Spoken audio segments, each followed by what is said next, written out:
नमस्कार, आप सभी का स्वागत है उत्तराखंड न्यूज में। मैं हूं आपके साथ शालिनी राणा। शुरुआत करेंगे उत्तराखंड न्यूज की।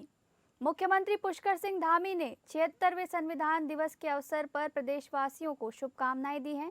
मुख्यमंत्री ने संविधान दिवस की पूर्व संध्या पर जारी संदेश में कहा कि संविधान हमारे देश की आत्मा है। ये प्रत्येक भारतीय के गौरव, अधिकार और सम्मान का रक्षक भी है। मुख्यमंत्री ने भारतीय संविधान के शिल्पकार बाबा साहेब अम्बेडकर जी को नमन करते हुए कहा कि विश्व में भारत की विशिष्ट पहचान बनाने में भारतीय संविधान की विशेष भूमिका है। मुख्यमंत्री पुष्कर सिंह धामी ने कहा कि संविधान में प्रत्येक नागरिक के लिए मौलिक अधिकारों के साथ ही कर्तव्यों का भी उल्लेख किया गया है। संविधान प्रदत्त अधिकारियों का उपयोग करना ही नहीं, इसके मूल्यों की रक्षा करना भी हर नागरिक का कर्तव्य है। मुख्यमंत्री ने कहा कि राष्ट्र की प्रगति और सांस्कृतिक प्रतिष्ठा के पुनर्स्थापन में संलग्न रहकर हम सबको एक भारत श्रेष्ठ भारत निर्माण में अपना योगदान सुनिश्चित करना होगा।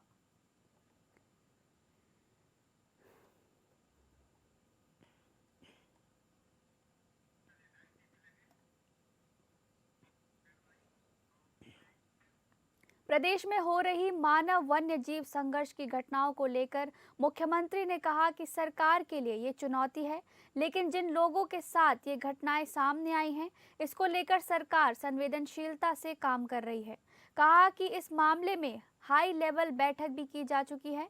मानव वन्य जीव संघर्ष में जिन लोगों की मौत हो जाती है, उन्हें 6 लाख दी जाने वाली धनराशि को अब 10 लाख कर दिया गया है।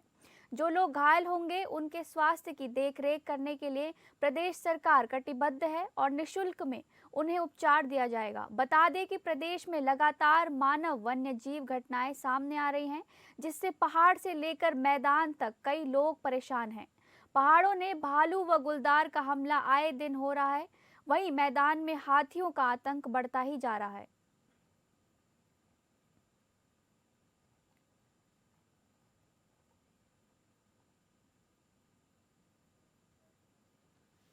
वन विभाग समेत मुख्य सचिव और सारे लोगों के साथ हमने यहाँ बैठक करी है।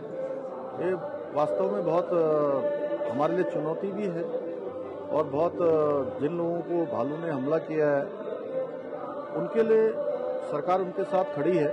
और हमने कहा है कि जहाँ मानव वन्यजीव संघर्ष में जो धनराशि पहले 4 लाख रुपए दी जाती थी, हमने उसको 10 लाख रुपए किया है। इसके साथ ही जिनको भी ऐसे हमले का शिकार होना पड़ा है, उन सभी के समुचित स्वास्थ्य के लिए, उनकी पूरी देखरेख के लिए और उनके जितना भी जो भी उसमें धनराशि खर्च होगी वो सरकार के द्वारा वहन की जाएगी। भारतीय राष्ट्रीय कांग्रेस ने अपने नेशनल टैलेंट हंट प्रोग्राम को औपचारिक रूप से लॉन्च किया है। कांग्रेस के राष्ट्रीय प्रवक्ता आलोक शर्मा ने देहरादून के कांग्रेस मुख्यालय में प्रेस वार्ता कर कार्यक्रम की शुरुआत की।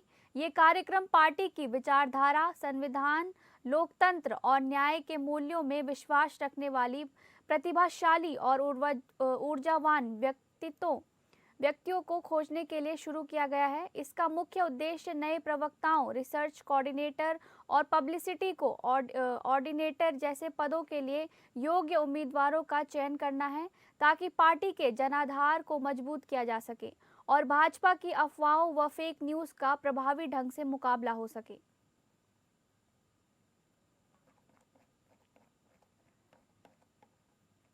भारतीय राष्ट्रीय कांग्रेस ने अपने नेशनल टैलेंट हंट प्रोग्राम को औपचारिक रूप से लॉन्च किया है। कांग्रेस के राष्ट्रीय प्रवक्ता आलोक शर्मा ने देहरादून के कांग्रेस मुख्यालय में प्रेस वार्ता कर कार्यक्रम की शुरुआत की। ये कार्यक्रम पार्टी की विचारधारा, संविधान, लोकतंत्र और न्याय के मूल्यों में विश्वास रखने वाली प्रतिभाशाली और ऊर्जावान व्यक्तियों को खोजने के लिए शुरू किया गया है। इसका मुख्य उद्देश्य नए प्रवक्ताओं, रिसर्च कोऑर्डिनेटर और पब्लिसिटी कोऑर्डिनेटर जैसे पदों के लिए योग्य उम्मीदवारों का चयन करना है, ताकि पार्टी के जनाधार को मजबूत किया जा सके और भाजपा की अफवाहों व फेक न्यूज का प्रभावी ढंग से मुकाबला हो सके।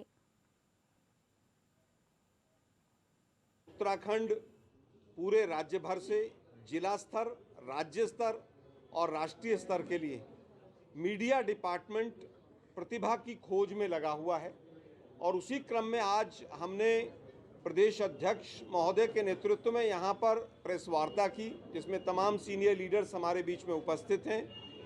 और यह आज से 7 दिन तक एप्लीकेशन मांगी जाएंगी और एप्लीकेशन मांगने के बाद स्क्रूटनी प्रोसेस और फिर 2 स्तर पर इंटरव्यू।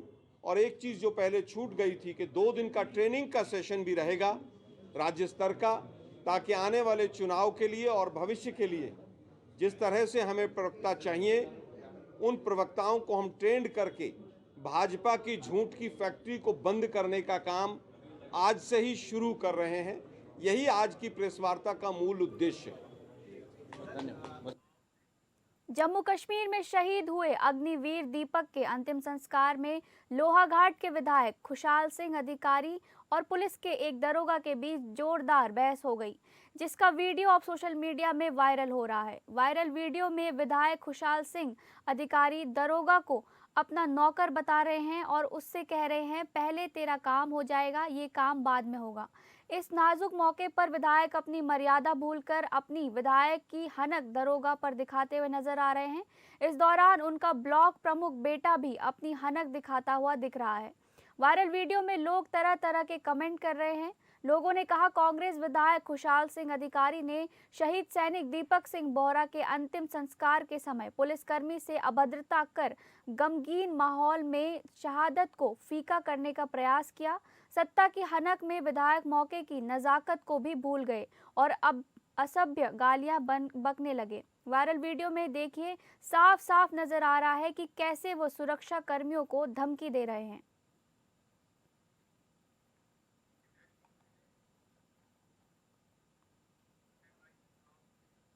नरसिंह एकता मंच के बैनर तले नरसिंह अधिकारियों ने सचिवालय कूच किया है, जहां पुलिस ने बैरिकेडिंग लगाकर सभी को रोकने का काम किया, जिसके बाद तमाम नरसिंह अधिकारी वहीं सड़क पर धरने पर बैठ गए।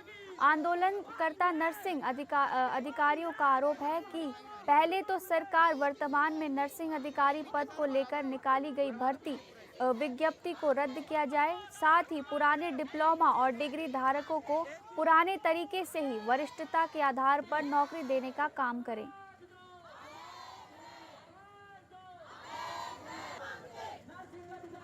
नरसिंह एकता मंच के बैनर तले नरसिंह अधिकारियों ने सचिवालय कूच किया है, जहां पुलिस ने बैरिकेडिंग लगाकर सभी को रोकने का काम किया, जिसके बाद तमाम नरसिंह अधिकारी वहीं सड़क पर धरने पर बैठ गए। आंदोलनकर्ता नरसिंह अधिकारियों का आरोप है कि पहले तो सरकार वर्तमान में नरसिंह अधिकारी पद को लेकर निकाली गई भर्ती विज्ञप्ति को रद्द करे, साथ ही पुराने डिप्लोमा और डिग्री धारकों को पुराने तरीके से ही वरिष्ठता के आधार पर नौकरी देने का काम करें।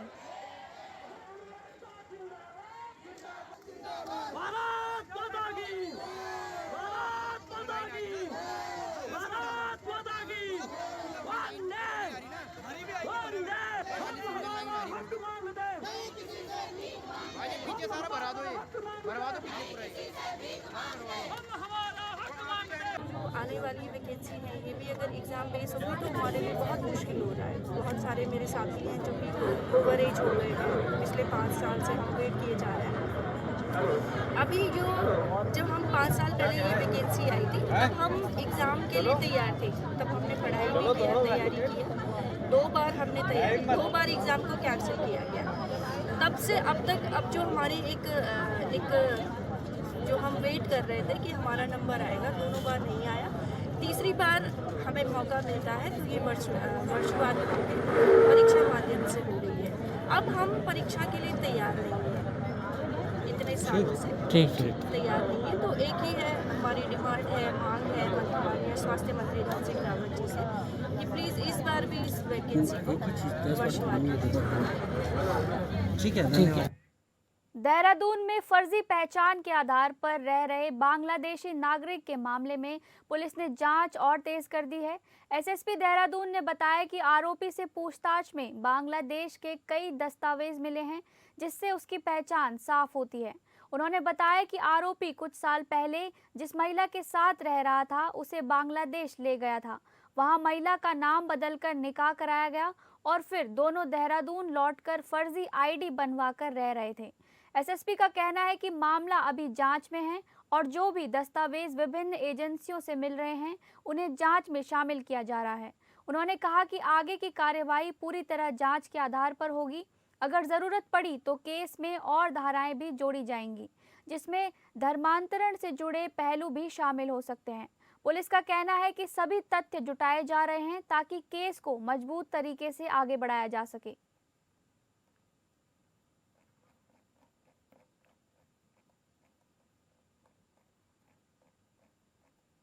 देहरादून में फर्जी पहचान के आधार पर रह रहे बांग्लादेशी नागरिक के मामले में पुलिस ने जांच और तेज कर दी है। एसएसपी देहरादून ने बताया कि आरोपी से पूछताछ में बांग्लादेश के कई दस्तावेज मिले हैं, जिससे उसकी पहचान साफ होती है। उन्होंने बताया कि आरोपी कुछ साल पहले जिस महिला के साथ रह रहा था, उसे बांग्लादेश ले जाया गया था। वहां महिला का नाम बदलकर निकाह कराया गया और फिर दोनों देहरादून लौटकर फर्जी आईडी बनवाकर रह रहे थे। एसएसपी का कहना है कि मामला भी जांच में है और जो भी दस्तावेज विभिन्न एजेंसियों से मिल रहे हैं, उन्हें जांच में शामिल किया जा रहा है। उन्होंने कहा कि आगे की कार्यवाही पूरी तरह जांच के आधार पर होगी। अगर जरूरत पड़ी तो केस में और धाराएं भी जोड़ी जाएंगी, जिसमें धर्मांतरण से जुड़े पहलू भी शामिल हो सकते हैं। पुलिस का कहना है कि सभी तथ्य जुटाए जा रहे हैं ताकि केस को मजबूत तरीके से आगे बढ़ाया जा सके।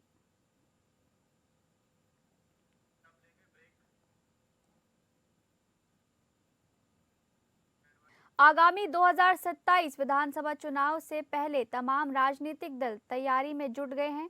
इसी बीच बयानबाजी का दौर भी लगातार जारी है।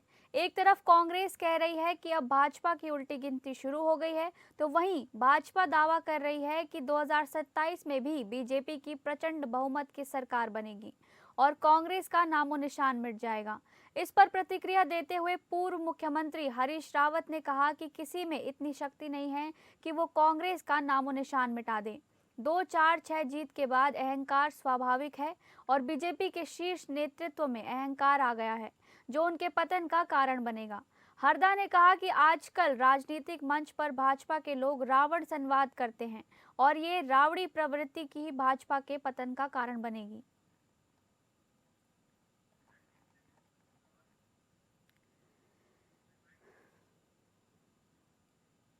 सपा प्रमुख अखिलेश यादव द्वारा पीएम मोदी के 2047 वाले बयान पर दिए गए विवादित टिप्पणी के बाद राजनीतिक घमासान तेज हो गया है। अखिलेश ने कहा था कि प्रधानमंत्री खुद तब तक नहीं रहेंगे धरती पर, वो बेमतलब की बातें कर रहे हैं। जिसके बाद बीते दिन उत्तराखंड के मुख्यमंत्री पुष्कर सिंह धामी ने इस पर बयान दिया था, जिसमें उन्होंने कहा था कि अखिलेश यादव राहुल गांधी और तेजस्वी यादव को संस्कारहीन। इस पर कांग्रेस के वरिष्ठ नेता हरक सिंह रावत ने जवाब दिया है। उन्होंने कहा कि बीजेपी को क्या संस्कार दिए गए हैं कि अंकिता भंडारी का बलात्कार कर उसकी हत्या कर दो, कंडारी की हत्या करा दो, बीजेपी का दर्ज धारी लाल कुआं में बलात्कार करवाए। संस्कारों की बात वो करे जो सचमुच संस्कारी हों।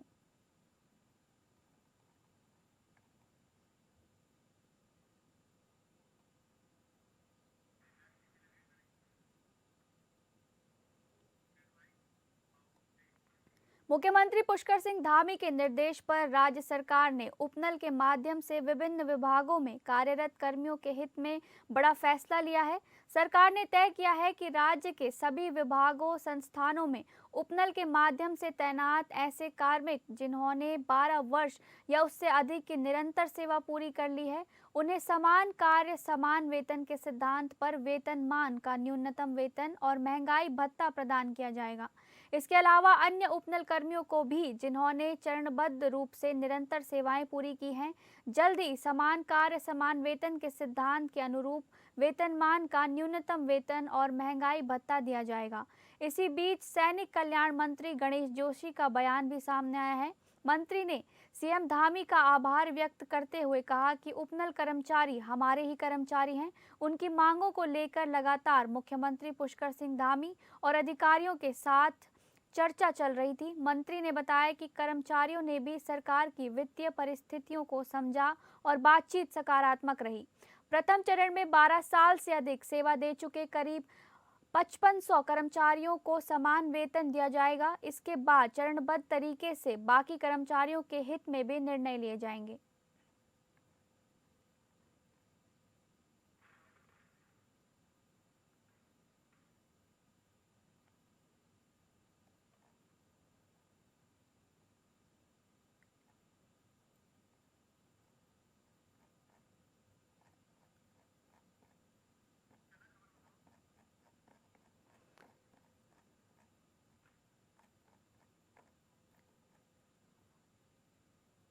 उपनल के माध्यम से विभिन्न विभागों में कार्यरत कर्मियों के हित में बड़ा फैसला लिया है। सरकार ने तय किया है कि राज्य के सभी विभागों संस्थानों में उपनल के माध्यम से तैनात ऐसे कार्मिक जिन्होंने 12 वर्ष या उससे अधिक की निरंतर सेवा पूरी कर ली है, उन्हें समान कार्य समान वेतन के सिद्धांत पर वेतनमान का न्यूनतम वेतन और महंगाई भत्ता प्रदान किया जाएगा। इसके अलावा अन्य उपनल कर्मियों को भी जिन्होंने चरणबद्ध रूप से निरंतर सेवाएं पूरी की हैं, जल्द ही समान कार्य समान वेतन के सिद्धांत के अनुरूप वेतनमान का न्यूनतम वेतन और महंगाई भत्ता दिया जाएगा।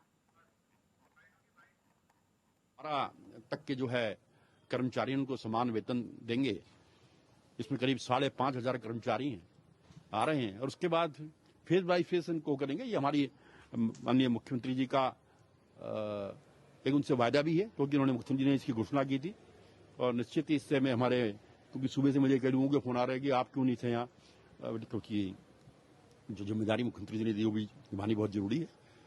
तो मैं इसके लिए माननीय मुख्यमंत्री जी का विशेष आभार व्यक्त करता हूँ और अपने जो उपनल के कर्मचारी हैं उनका भी आभार व्यक्त करता हूँ, क्योंकि इस आज 20 साल से वो हमारी सेवाएं कर रहे हैं, सरकार को चला रहे हैं। ऐसे में उनके प्रति एक मानवीय दृष्टिकोण हमारा होना चाहिए और सरकार ने उसको 12 तक के जो है। आज यानी 26 नवंबर को प्रदेश भर में संविधान दिवस मनाया जा रहा है। वहीं किशोर न्याय अधिनियम के 10 साल पूरे होने और वंदे मातरम के 150 साल पूरे होने के अवसर पर उत्तराखंड बाल आयोग की अध्यक्ष डॉक्टर गीता खन्ना ने मुख्यमंत्री पुष्कर सिंह धामी को पत्र लिखा है। इस बीच उत्तराखंड बाल आयोग की अध्यक्ष डॉक्टर गीता खन्ना ने कहा कि हमने मुख्यमंत्री पुष्कर सिंह धामी को पत्र लिखकर निवेदन किया है कि हर स्कूल की सुबह की प्रार्थना सभा में वंदे मातरम गाया जाए, क्योंकि आजकल के युवा राष्ट्र भावना से हीन हो रहे हैं।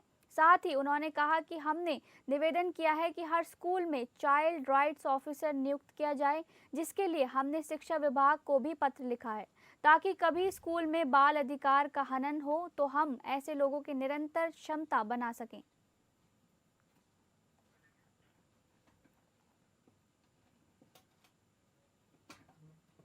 अंतर्राष्ट्रीय सहकारिता वर्ष के तहत सहकारिता विभाग और चमोली जिला सहकारी बैंक की ओर से आयोजित सहकारिता मेले का सांस्कृतिक कार्यक्रमों के साथ शुभारंभ किया गया। मेले का शुभारंभ थराली विधायक भूपाल राम टमटा ने दीप प्रज्वलित कर किया। मेले में विभिन्न विभागों और स्वयं सहायता समूहों की ओर स्टॉल लगाए गए हैं। इस मौके पर मुख्यमंत्री पुष्कर सिंह धामी जी के संदेश को भी प्रसारित किया गया। पुलिस मैदान गोपेश्वर में मेले का शुभारंभ कर मौके पर राज्य के सहकारिता मंत्री डॉक्टर धन सिंह ने वर्चुअल माध्यम से कार्यक्रम को संबोधित किया। उन्होंने कहा कि राज्य में सहकारिता के संकल्प को मजबूत करने के लिए सहकारिता मेलों का आयोजन किया जा रहा है, जिससे ग्रामीण अर्थव्यवस्था को मजबूती मिल रही है। वहीं चमोली जिला सहकारी बैंक की ओर ऋण आवंटन और ऋण जमा करने को लेकर बेहतर कार्य किया जा रहा है, जिससे बैंक की आय में भी वृद्धि हुई है।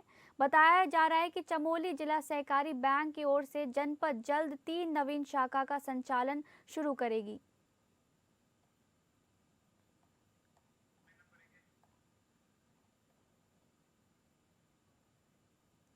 फिलहाल उत्तराखंड न्यूज में बस इतना ही। नमस्कार।